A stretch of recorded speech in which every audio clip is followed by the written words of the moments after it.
Welcome to the new party. I'm Nora Christine. I'm Gray Mars.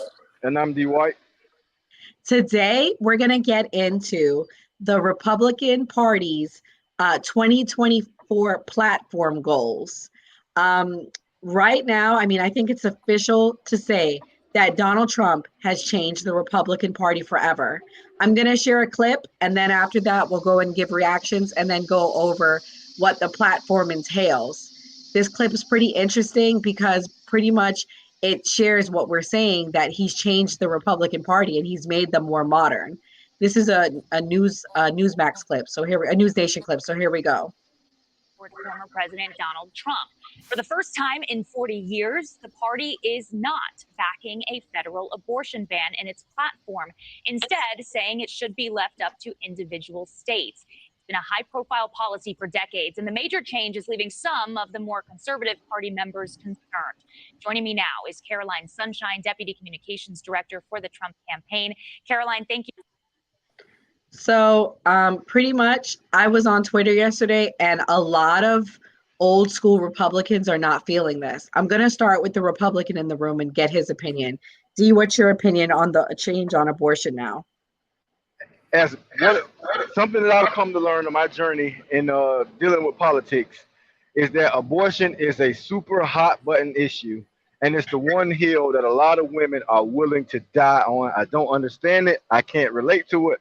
But it's something that I've come to realize. And I think that pivoting away from abortion ban helps the Republicans tremendously because it takes away a strong factor, that the Democrats have the campaign against. So they're taking away body autonomy. They're taking away a woman's right to choose, right? So if we get rid of that kind of declaws this line that we're up against.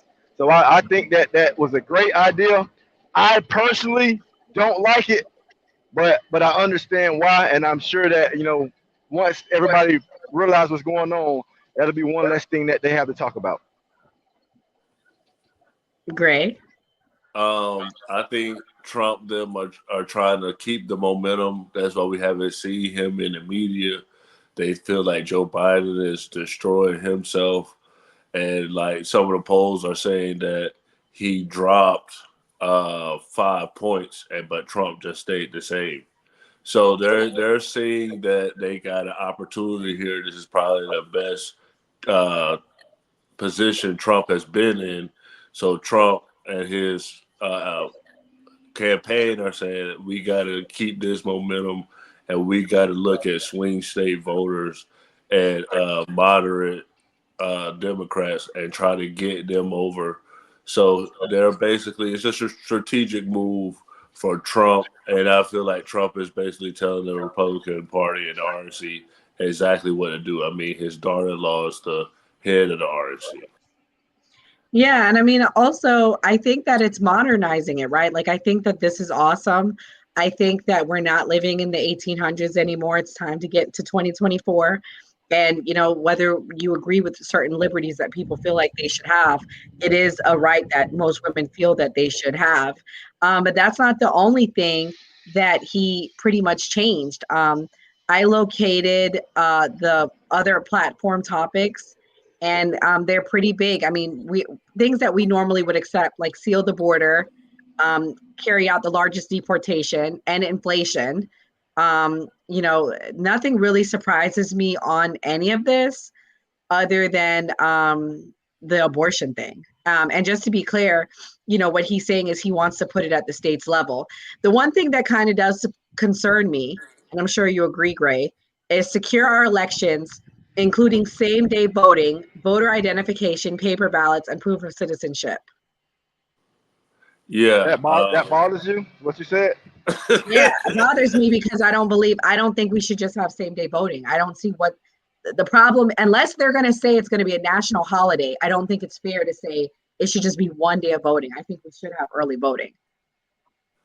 As a person that does mainly vote by mail, I haven't been to one of those polling places in years in Florida. I went to the DMV one day, and a lady said, "Hey, you want to do voting by mail?" It's so much more convenient.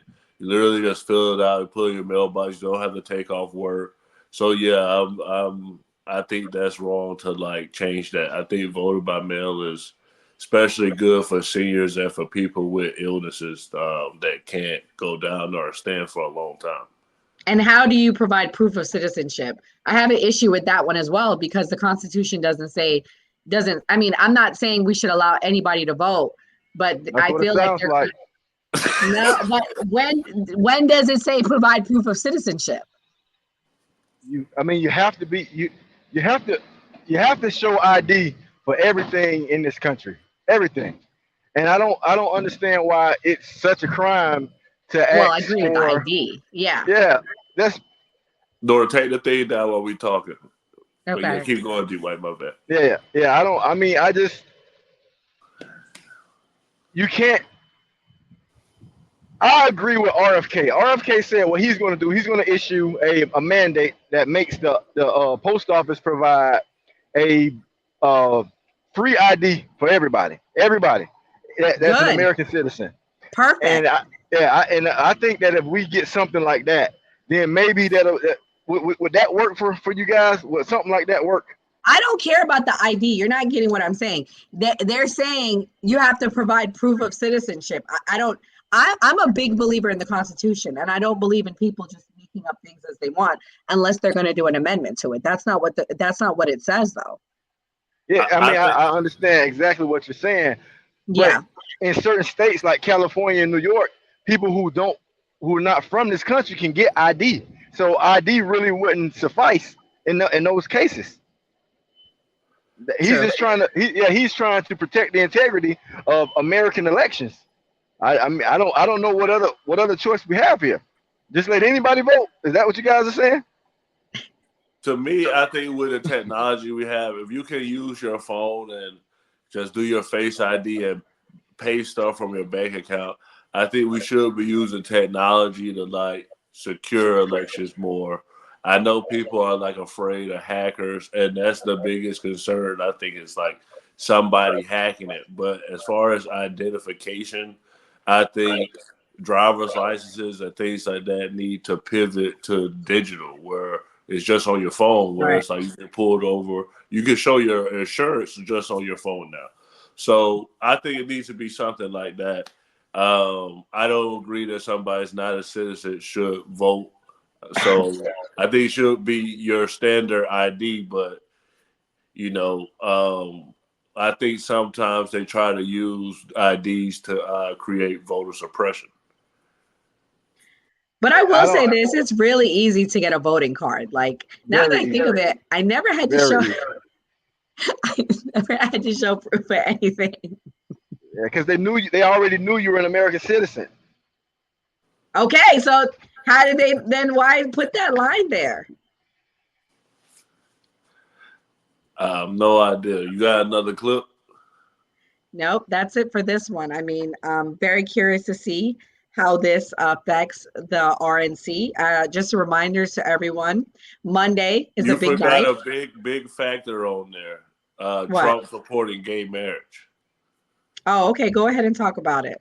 I mean, this was your information. I see with Trump, he did part of it during his campaign. And I did see a clip with him and Rudy Giuliani when Rudy Giuliani dressed up like a girl. But I think this is shocking from the Republican Party to support gay marriage. I mean, I'm surprised that both of y'all didn't say, "Wow, this is a big thing." I didn't see that. Oh, okay. I didn't, and I don't agree with it either. But I didn't see it. So this is what he says. The 2024 Republican National Convention Platform Committee has moved to adopt new language, removing from the platform a right to life, as well as for a national law protecting unborn life. They've also are now saying that they remove from the platform strong language on marriage. So, I mean, they're not officially supporting it, but they're not having such a strong position as they once did. Now, I agree with that. They're no longer demonize it. Just because I'm not demonize it does not mean I support it. It just makes me seem more neutral, more. I think that's impartial. Right. Impartial. I think that's probably for the best, because I mean once again it just takes away a talking point from the Democratic Party. Right, and I agree with D. White. And as far as what you were saying, Trump, yes, has definitely changed the Republican Party completely. And honestly, I can think you can change the name from Republican Party to the Trump Party or the MAGA Party. That's how much he has taken over the Republican Party. And I remember, getting a argument with my ex mother-in-law, where she was like, well, I was like, oh, like they're never gonna elect Trump. He's a joke. Like this isn't real. She got all hyped, like, oh, this many people voted for him. This and that. And she was emotional about it. And then now to think like this many years later, Trump has been elected, and now he basically said he was gonna clear the swamp, but he basically the face of the Republican Party now. Yeah, I think the MAGA party sounds great. I mean, what's wrong with making America great again? You don't love America? No, I love it. This is the best country Exactly. ever. Exactly. So Make America Great Again party is an excellent idea. I love it. So my question to both of y'all, one, and this is a question to a bunch of Republicans, especially I know people on the channel want to hear from minority Republicans. When was America great? I believe America was great in the 90s. I believe America was great in the early 2000s. Agree. The race relations were fine. People could afford homes. There was nobody being lynched or But murdered. who was the president in the 90s? That's going to be the problem. It was Clinton. I'm not anti-Democrat, the traditional Democrat. I'm anti these new Democrats, right? Me too. So I think that Clinton was a great president. I don't agree with everything he did. You know, I was young, but now I can look back over time and see things that he did. And I mean, he wasn't a terrible guy. I mean, you know, a lot of the country was being ran well. People put America first. We weren't giving all of our money to everybody besides Israel. You know, we've been babysitting them for a long time. You know, but besides that, you know, I like life was fine. You know what it was? There were no extremists running the country. Yes. We have an extreme left running the country right now.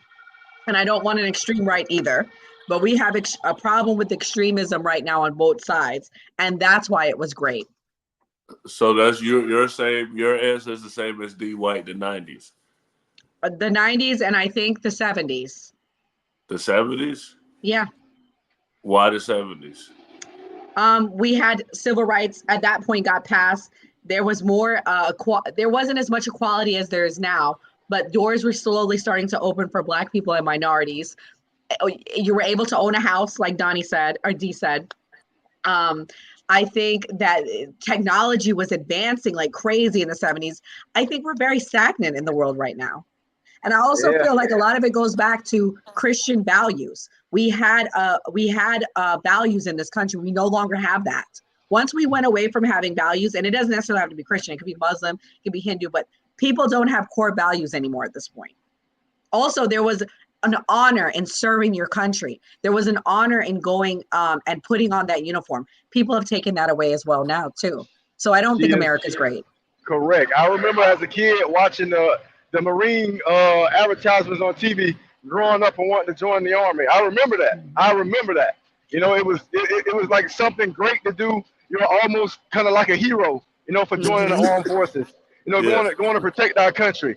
Now they're teaching our kids in school that America's a terrible place. We're the bad guys of the world. We're the villains, and nothing great ever came from America. And and I don't understand as white for white men. I don't want to be divisive, but how could you be a white male in America and vote Democrat when they told you guys that the worst thing in the world and the most dangerous to America was white men? What kind of foolishness nonsense is that?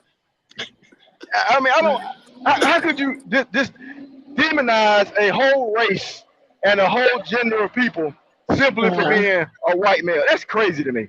That's crazy. And also, I don't think it would have been so controversial in the 90s and the 70s to say Jesus is king.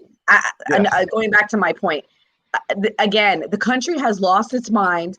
Everything is so hypersensitive at this point. It's sick. It's crazy. It really is crazy.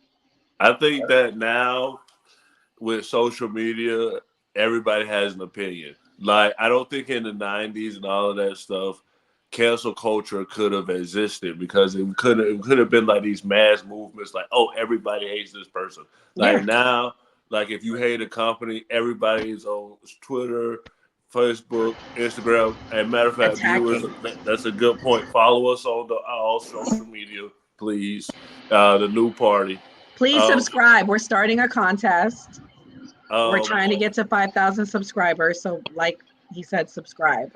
So everybody has an opinion now. So like now it's like you have to think about everything that you say. And Trump is one of the people that revolutionized being a politician. That's one of the big things I should say on here.